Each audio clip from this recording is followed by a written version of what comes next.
Something catastrophic is unfolding in South Florida right now. And if you own property there, if you're thinking about buying there, or if you've ever dreamed of retiring under that endless sunshine, what I'm about to tell you will change everything you thought you knew about the Florida dream.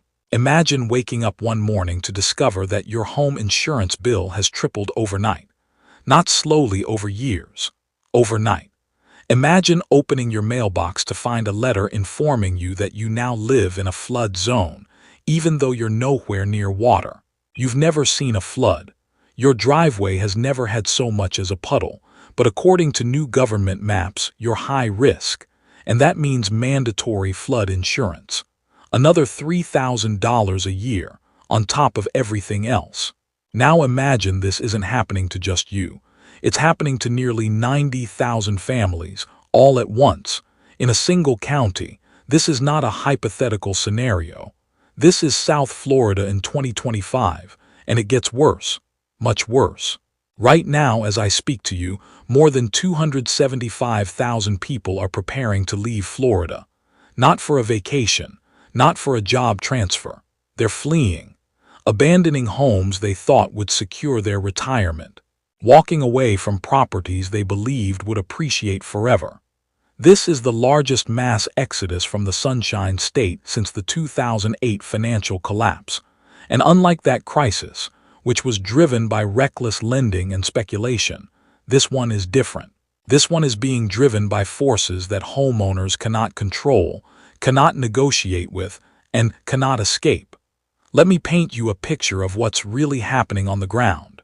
In Cape Coral, one of the fastest growing cities during the pandemic, over 12,000 homes are sitting on the market right now. 12,000. Properties that were worth $675,000 just 3 years ago are now struggling to sell for $500,000. That's a $175,000 loss. In some cases, desperate sellers are slashing prices by $100,000 or more just to get out, just to escape before things get even worse. In Miami-Dade County alone, 67,000 residents are projected to leave this year. Broward and Palm Beach counties combined will lose another 33,000. These aren't small towns. These are major metropolitan areas, and they're hemorrhaging population at a rate that should terrify anyone paying attention. But here's what makes this crisis different from anything we've seen before. It's not being driven by a single catastrophic event. It's not a hurricane that destroyed everything. It's not a sudden economic collapse. This is a slow-motion disaster powered by 4 interconnected forces that are feeding off each other, creating a downward spiral that accelerates with each passing month. The first force is insurance, and I'm not talking about your typical annual premium increase. I'm talking about a complete systemic breakdown. 6 major insurance carriers went completely insolvent in 2022. They didn't just leave the market. They collapsed, vanished, left hundreds of thousands of policyholders scrambling to find coverage anywhere they could. The only option left for most people, a state-run insurer called Citizens Property Insurance Corporation. And Citizens is now carrying over 800,000 policies. It has become the largest insurer in Florida by default, not by design. Premiums have exploded. The statewide average is now $3,023 a year, but that's just the average. In coastal cities, annual bills routinely hit $8,000 to $12,000. In some parts of Miami-Dade, homeowners are paying $15,000 a year just for insurance. Let that sink in. $15,000. For many people, that's more than their mortgage payment. And it's increasing by 18% annually. Compounding, year after year. Imagine trying to budget for retirement when your insurance alone costs as much as a luxury car payment, every single year, forever. The second force is affordability, and this is where the math becomes brutal. During the pandemic, home prices in South Florida soared by 60 to 80%. Everyone thought the boom would last forever. People borrowed at the absolute peak, locking in purchase prices that assumed eternal appreciation. But wages didn't follow. Incomes in cities like Cape Coral and Palm Bay stayed flat. Meanwhile, mortgage rates tripled. A $350,000 loan that cost $1,475 a month at 3% interest now costs over $2,300 at 7%.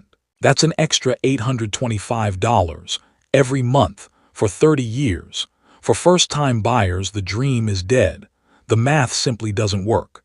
For retirees on fixed incomes, the squeeze is existential. Social Security doesn't go up 25% just because your housing costs did. So people are faced with an impossible choice. Drain your savings to stay in a home that's losing value, or sell at a loss and leave the state entirely. Florida's affordability ranking has collapsed to 49th out of 50 states. Only one state in America is less affordable to live in than Florida. And we're not talking about expensive coastal California markets with six-figure tech salaries to match. We're talking about a state where median household income can't cover median housing costs. The foundation has cracked. The third force is the investor exodus, and this one is particularly revealing. During the pandemic, institutional investors flooded into Florida. They bought up entire subdivisions. They converted single-family homes into short-term rentals. At the peak, investors accounted for over 25% of all home sales in Florida's hottest zip codes. They were the safety net. When regular buyers hesitated, investors stepped in and kept prices propped up. But that safety net is gone. Investor purchases have collapsed to less than 6% of sales. They're not just slowing down.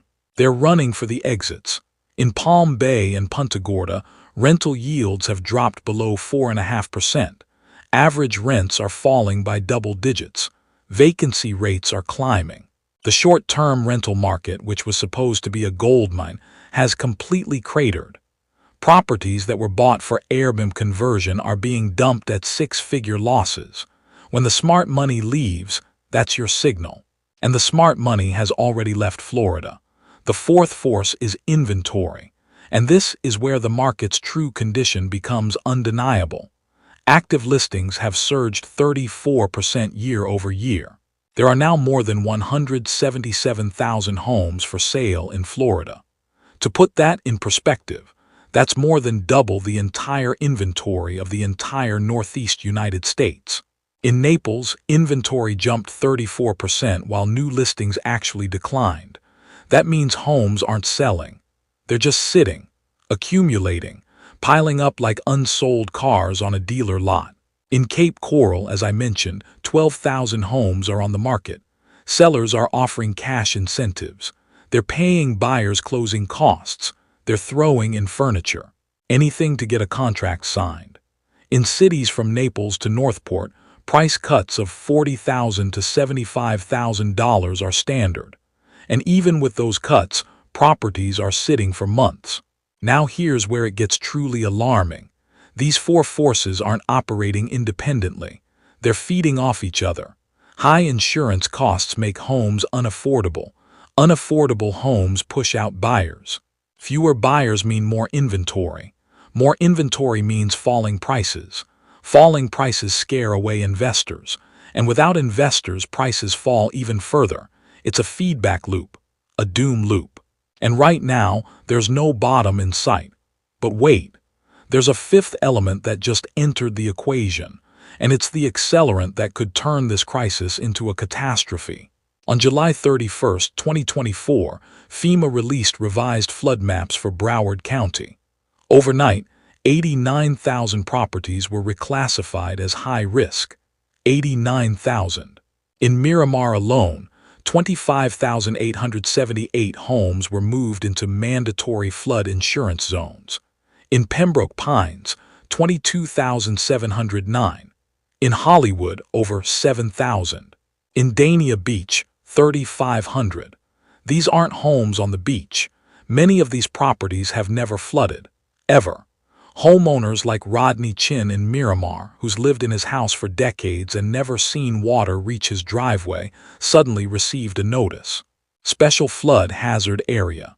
mandatory coverage required within 30 days. For a typical $500,000 home, that means an additional $1,200 to $3,000 per year. And under FEMA's new risk rating 2.0 system, premiums can increase by 18% annually, compounding year after year, until they reach full risk pricing. For homeowners with federally backed mortgages, there's no choice. No negotiation. Proof of flood insurance is mandatory, or the lender will place coverage at rates that can run even higher. Families who were already stretched thin, already struggling with soaring property insurance and rising mortgage payments, now face another gut punch.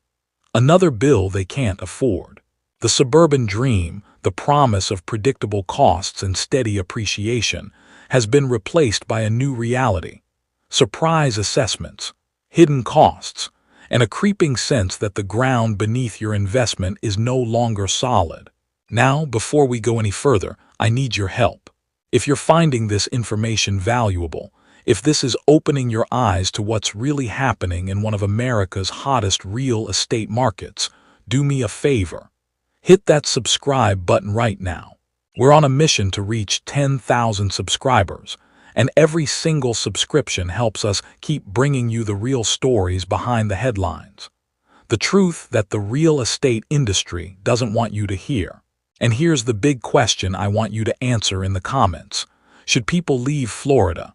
Is this the end of the Florida dream, or is this just a correction before the next boom? Drop your thoughts below. Are you staying, are you leaving, or are you thinking about buying in during this crash? I read every single comment and I want to know what you think. All right, let's keep going. Because the condo market, that's where things get even darker. Pompano Beach, Fort Lauderdale, Port St. Lucie, West Palm Beach, and St. Petersburg. These aren't small markets. These are major coastal cities with tens of thousands of condo units. And right now, they're experiencing a silent implosion. Since the start of 2024, median condo prices in Pompano Beach have dropped nearly 8%. The average sale now closes at $282,000, down from $307,000 just 18 months ago. But the price drop is only part of the story. What's happening behind the scenes is far more disturbing. After the Surfside collapse in 2021, where 98 people died when a beachfront condo tower pancaked in the middle of the night, Florida passed Senate Bill 4D. The law mandates structural integrity inspections for buildings over 30 years old and requires condo associations to maintain full reserves for major repairs. No more deferred maintenance. No more kicking the can down the road. Associations must have the money on hand to fix roofs, replace plumbing, repair foundations. Sounds reasonable, right? Except here's what that means in practice. Special assessments. Massive, sudden bills sent to every unit owner to fund the reserve accounts that should have been building for decades. In older towers across South Florida, owners are being hit with assessments ranging from $20,000 to $80,000 per unit, often due within 1 year, on top of their mortgage, on top of insurance, on top of monthly HOA fees that have already climbed to $650 or more. For retirees living on fixed incomes, these numbers are devastating. They don't have $80,000 sitting in a bank account. So what do? They sell, or try to. Listings in Pompano Beach have surged 44% year over year. Condos that once sold in days now sit for months. 29% of active listings have had at least one price cut.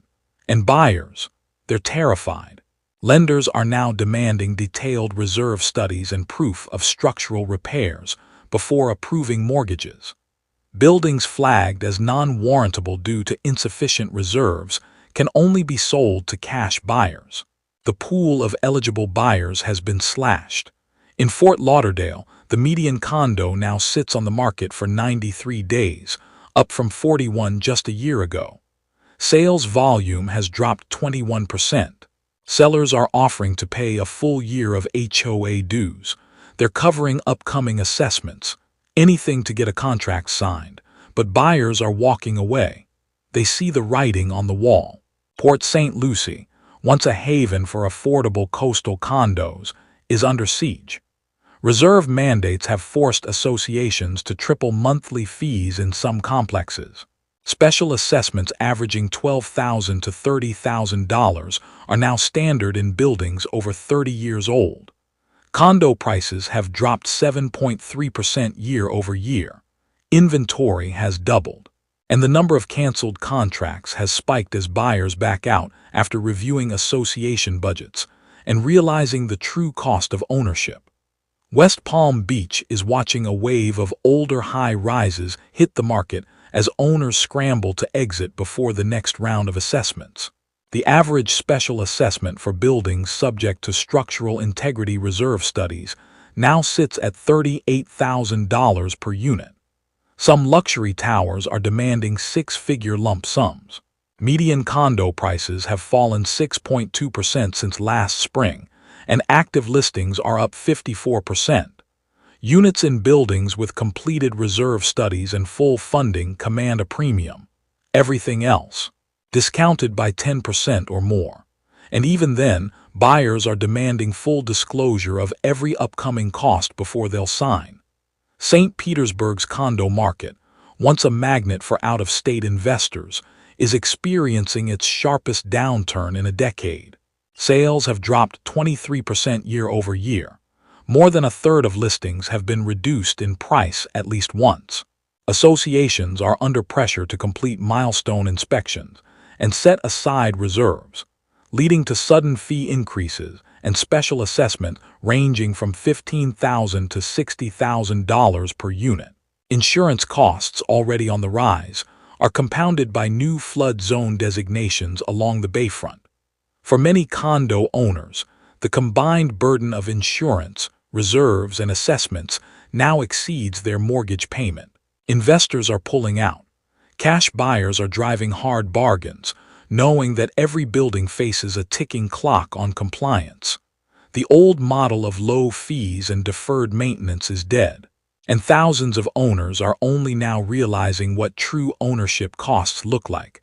But let's zoom out for a moment, because this isn't just a Florida problem anymore. The contagion is spreading. Texas and Arizona are now showing the exact same warning signs that swept through Florida just months ago. In Austin, active listings jumped 13% in the past year. In Dallas-Fort Worth, inventory soared 31%. Houston and San Antonio are seeing similar trends, with inventory up 24% and 16% respectively. Across Texas, the total number of homes for sale reached 123,000 in April, 53% higher than the typical average. That's the highest housing supply Texas has seen in over a decade. Price cuts are spreading like wildfire. In Dallas, 34% of listings have been reduced. In Austin and San Antonio, it's over 30%. Statewide, nearly 28% of all homes on the market saw at least one price drop in April. Arizona's housing market is cooling even faster. Greater Phoenix home prices have dropped 6.9% from their 2022 peak. The average home now sits on the market for 79 days. Active listings in Phoenix climbed past 25,000 in July, a 36% year-over-year surge. New listings are down, but homes are lingering unsold. It's the exact same inventory buildup pattern we saw in Florida 6 months ago. Across the Sun Belt, inventory-to-sales ratios have stretched to 9 to 12 months.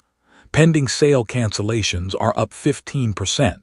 In San Antonio, Memphis, and Jacksonville, buyer activity has dropped by double digits. With mortgage rates hovering near 7%, buyers have leverage, and sellers are being forced to negotiate, forced to drop prices, forced to offer concessions they never imagined. The ripple effect is undeniable. The forces reshaping Florida's market, rising supply, cooling prices, shifting power to buyers, are now playing out in major metros across the entire Sunbelt region.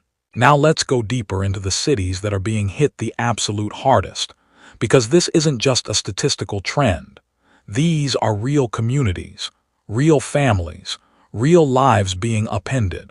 Punta Gorda was supposed to be the next big thing: affordable waterfront living, boating, fishing, retirement paradise. But right now, it's facing some of the sharpest declines in South Florida. Single-family home prices have dropped 7.3% year over year. Condos have fallen more than 11%. That's the steepest condo decline among all major Florida markets. Properties built in the 1980s and 90s are sitting on the market for more than 120 days. Sellers are slashing $40,000 to $60,000 just to get a single offer. Investor-owned homes are flooding the listings. Short-term rental income has cratered. In the past year, over 20% of investor properties have been put up for sale, many at double-digit losses. The dream of easy rental income. It's over. Palm Bay, where developers bet big on the Space Coast boom, is drowning in unsold inventory. Over 3,200 homes are on the market. New construction prices, which peaked at $385,000 in late 2022, have tumbled to an average of $328,000. That's a 15% drop in less than 3 years. Builders are offering $40,000 price cuts, $25,000 cash incentives, temporary mortgage rate buydowns, but demand remains thin. Median incomes simply can't support monthly payments that now push $2,500 with taxes and insurance included. Rental yields have dropped below 4.5%. Average rents are down 12% in a year. Vacancy rates keep rising, especially in sprawling new subdivisions that were built on speculation. The Space Coast boom. It's turning into a bust. Northport, another pandemic-era hotspot, is seeing both house and condo prices slide.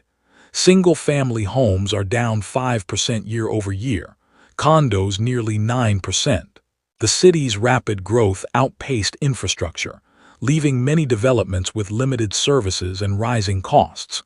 Insurance rates now top $4,000 annually, while property taxes keep climbing. Buyers are balking at total monthly carrying costs that stretch far beyond the mortgage. Inventory keeps climbing, and sellers are cutting prices by $30,000 or more just to compete, just to stay relevant in a market flooded with choices. And then there's Lakeland. This city leads the entire nation in foreclosure rates, one filing for every 172 homes in 2024.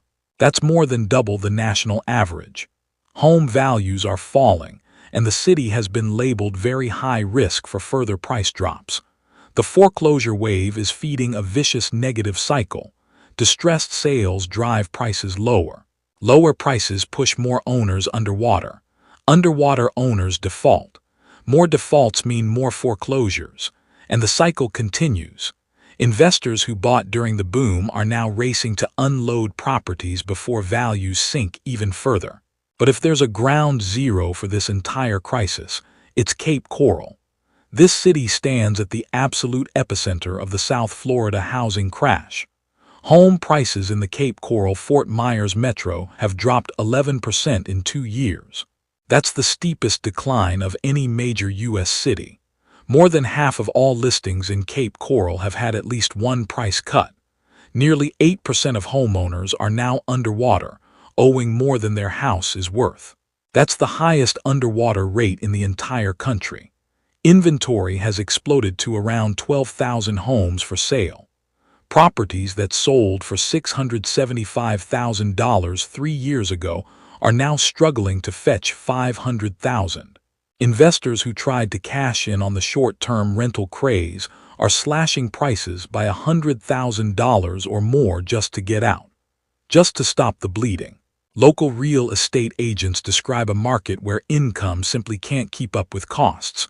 For many homeowners, the only way out is to sell at a loss or walk away entirely. Cape Coral has become a warning, a cautionary tale, a stark reminder that no boom lasts forever. And when the tide goes out, you find out who was swimming naked. So what does all this mean for you? Whether you're a buyer, a seller, an investor, or just someone watching from the sidelines, wondering if this could happen in your market. If you're a buyer in 2025, the market has finally tilted in your favor. But that doesn't mean it's easy. Every deal demands sharper scrutiny than ever before. With inventory at record highs and sellers slashing prices, you have more leverage than you've had in the past 5 years. Negotiating for seller-paid rate buydowns, closing cost credits, even a year of HOA dues, all of that is on the table now, especially in cities where homes sit unsold for months. But lower sticker prices are only part of the equation. Carrying costs matter more than ever. Insurance, taxes, flood coverage, HOA fees, these can easily add $800 to $1,500 a month on top of your mortgage. For older buyers or those on fixed incomes, you must request a full breakdown of all ownership costs before you make an offer. Don't assume. Verify. If you're looking at condos, reviewing association budgets and reserve studies is non-negotiable. Buildings facing major special assessments or with underfunded reserves can drain your savings faster than you can imagine. Ask for documentation of upcoming repairs, insurance renewals, any pending assessments. Get it in writing. In flood-prone suburbs, verify the exact flood zone your property sits in. Get a quote for both property insurance and flood insurance before you commit. Premiums can vary by thousands of dollars, even within the same zip code. What looks like a deal on paper can become a financial trap once you factor in the true cost of ownership. If you're an investor, run updated cash flow models that account for higher vacancy rates, falling rents, and rising insurance. Leverage is a double-edged sword. Price drops might create entry points, but negative cash flow will wipe out any potential gains if this downturn drags on. And all signs point to it dragging on. In this market, due diligence isn't optional, it's survival. Build a checklist. Confirm all monthly costs. Scrutinize reserves and assessments. Negotiate every possible concession. The smartest move in 2025 isn't just finding the right price. It's making absolutely certain the numbers work long after the closing table. Because if they don't, you'll be the next seller slashing prices and praying for a buyer. Now let's talk about what all of this really means. Because the data we've covered isn't speculation. It's not fear-mongering. It's documented reality. In 2024, South Florida saw a 34% surge in housing inventory. 275,000 residents are projected to leave the state by the end of 2025, according to state and real estate records. Price drops, insurance premiums rising from $8,000 to $12,000, and a complete collapse in investor activity have fundamentally reshaped the market. Policy changes like FEMA flood zone expansions and new condo reserve laws are direct, measurable causes of cost spikes and sales declines. These aren't invisible market forces. These are government mandates with real financial consequences for real people. Despite clear data on out-migration and financial strain, the long-term effects on local communities and recovery timelines remain uncertain. Several legislative reforms are still under review. Nobody knows if Florida will adjust course, offer relief, or double down on the policies driving people away. What is absolutely clear is this. South Florida's housing market has shifted from a pandemic-era boom to a sharp, sustained contraction, and the ripple effects are now visible across other Sunbelt states. For buyers and investors, the evidence points to one undeniable conclusion. Careful research and a close watch on ongoing market changes aren't just smart. They're essential. The Florida dream isn't dead, but it's no longer what it used to be. The days of buying anything, anywhere, and watching it appreciate effortlessly are over. The new reality is complex, expensive, and unforgiving. And anyone who ignores that reality does so at their own financial peril. So I'll ask you one more time. Should people leave Florida? Is this the beginning of the end, or just a painful correction before the market stabilizes? Drop your answer in the comments, and if you made it this far, thank you. Hit that like button, subscribe if you haven't already, and I'll see you in the next one. Stay informed. Stay sharp. And whatever you do, don't believe the hype. Believe the data.